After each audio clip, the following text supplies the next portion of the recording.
just depends on what the data center is providing to you. There's options. So just to talk a little bit about the directory server. It's basically used when the client starts up to figure out what information it can provide. It's implemented the same way as the data sources themselves. It's a web service that runs on top of Apache AWS. It's also the point of contact for people to add new data sources. One of the goals of our system is to allow anyone who wants to add a new data layer to be able to do that independently without having to go through a lot of trouble to do it, essentially. So we're also building a web application, which actually uses the web browser right in your PC that basically allows you to stay at the data source and administrators to control which data sources are actually published.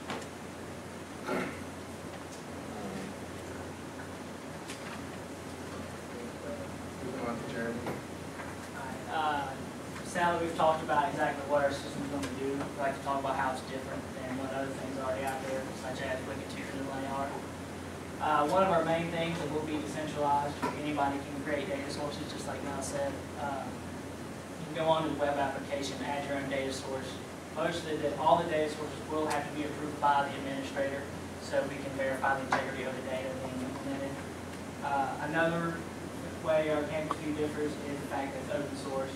All of our code will be open source and will allow it to be modified and used by anybody who wants to improve the system or alter it to meet their specific needs.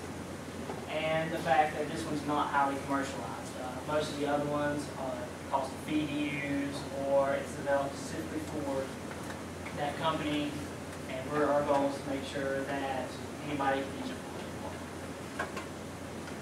want. We're going to use 3 different types of tests. The first one will be the unit test, which is basically just checking the code as we add it to make sure that any of the code we do add isn't harmful or degrades the system. We use integration tests, which will make sure that our system components work together. The client will work with the data server, and the client will also work with the directory server.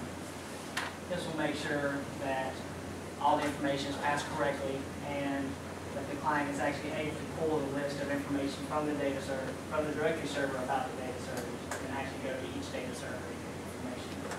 Our final type of test will be the acceptance test, and we'll make sure that when that client is run, does the configuration accurately pull the data sources? Does the building information that we wanted to see actually show up on the screen? Is the parking information and the Twitter information both there? We want to make sure that all this works as we want it to for the acceptance system. Our project plan will basically work in client and server modes. The servers will have to be completed before the client can actually be tested, since it relies so heavily on the information from the 2 servers. However, both the client and the server rule development will overlap and will go along at the same time. Some of our team members are better at server side, some are better at the client. So each member will focus on the client, some members will focus on the data services, depending on the strength. I'll hand it over to Brandon now. A few requirements that we must have. Obviously, to create an application for Apple iPhones, you have to have Macintosh workstation, and on it has to have Xcode and the iPhone SDK, and that's so we can build, modify, and test the applications. And then we also have to have an Apple iPhone developer certification, and that's required for testing code on the iPhone itself. Obviously, we have to have an iPhone 3GS. That's the only phone that actually has everything that we need in it right now via the iPhones. And then any server hosting costs that might come about. Right. Expected outcomes, we already kind of talked about a little bit. We want to have a complete implementation of the client application and any supporting services, so our servers. So, I mean, we want it to be up and running, or as long as possible. We want the source code to be reused by others who wish to experiment with AR. Once again, we want it to be open source, that way it's modifiable and usable for anybody else that wants to try their hand at it. And ultimately, we want students to have resource for campus or information. I mean, any kind of student that's coming in new or old, or even faculty and staff that's already here, it's a lot easier to navigate around with, like I said, not a map, but something that you already have on you all the time. All right, conclusion.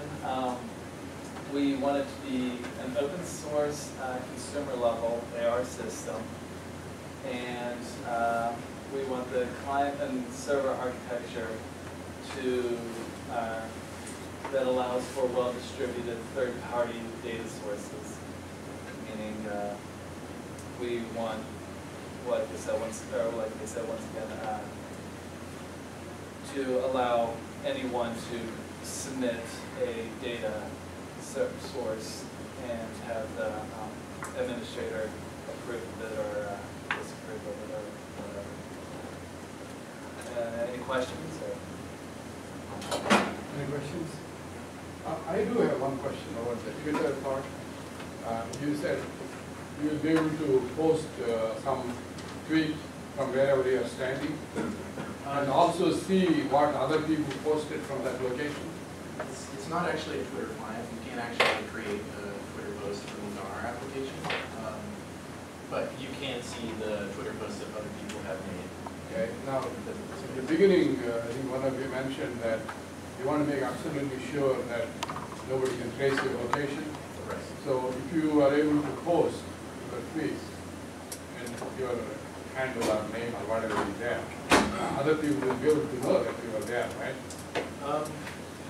Well, you can't actually post some tweets through our application, so it's kind of outside of the demand for our application for people.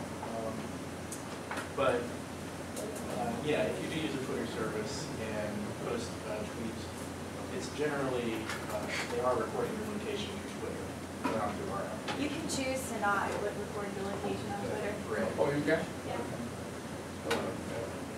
But the whole idea of the location thing is really to know what other people said about this place, right? Exactly. Yeah. So that is where when you lose it, you can hide it. So you have to have one or the other, I think.